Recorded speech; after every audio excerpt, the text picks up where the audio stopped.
السلام علیکم ورحمۃ اللہ وبرکاتہ۔ آج کی اس ویڈیو میں مسئلہ کا عنوان ہے کہ ماہ شعبان میں کتنے روزے رکھنا چاہیے۔ دوسری بات یہ ہے کہ شعبان المعظم کے مہینے میں روزے سے متعلق یہ بات پبلکلی بہت معروف ہے کہ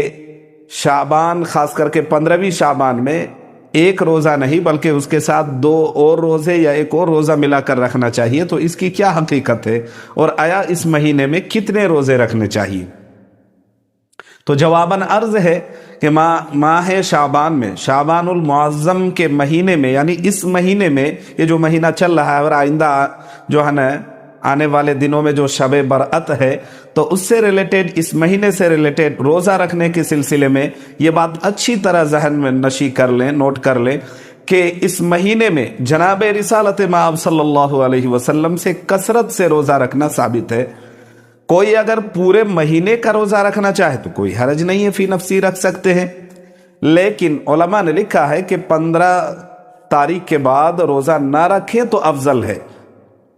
15ویں شعبان اور اس کے بعد اگر روزہ ایک دن رکھ لے، 2 دن 3 دن ملا کے رکھنا یہ سب کچھ نہیں ہے، ایک رکھ لے، یہ مستحب ہے، فضیلت کے اعتبار سے ٹھیک ہے، رکھنا چاہیے، ایک ہی روزہ رکھا جائے گا۔ باقی دنوں میں روزہ رکھنا چاہے اچھی بات ہے، رکھ لے، لیکن 15ویں شعبان کے بعد علماء نے لکھا ہے کہ روزہ نہ رکھنا افضل ہے، اور اس کی وجہ یہ لکھی گئی ہے کہ 15 دن پہلے سے، رمضان سے 15 دن پہلے سے بندہ صحیح تندرست رہے گا، جسمانی اعتبار سے، روحانی اعتبار سے، ہر اعتبار سے بندہ جب فٹ رہے گا تو رمضان المبارک کے روزے کی جو فرضیت ہے، جو بندے پر 30 دنوں کا روزہ رکھنا فرض ہے، اس پورے ایک مہینے کا روزہ آدمی پوری بشاشت کے ساتھ، قوت کے ساتھ، اور پوری جو ہے نا بندہ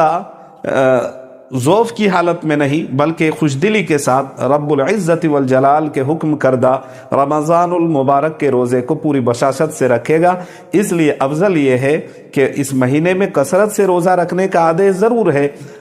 لیکن بہتر یہی ہے کہ 15ویں شعبان کا روزہ رکھے، اس کے ساتھ 2-3 روزہ ملانے کی ضرورت نہیں، ایک روزہ رکھ لے، اس کے بعد پوری طرح بندہ اپنے آپ کو فٹ کرے، اپنی صحت پر دھیان دے، فوکس کرے، تاکہ رمضان کا موضوع رکھنے میں پوری طرح آسانی ہو، سکشم ہو، صحت مند ہو، بندے کی طبیعت اور صحت دونوں ساتھ دے، تاکہ پورا مہینہ جو فرض روزہ ہے اس کو بآسانی، عافیت، سہولت کے ساتھ رکھ سکتے۔ امید ہے کہ آپ اچھی طرح سمجھ گئے ہوں گے۔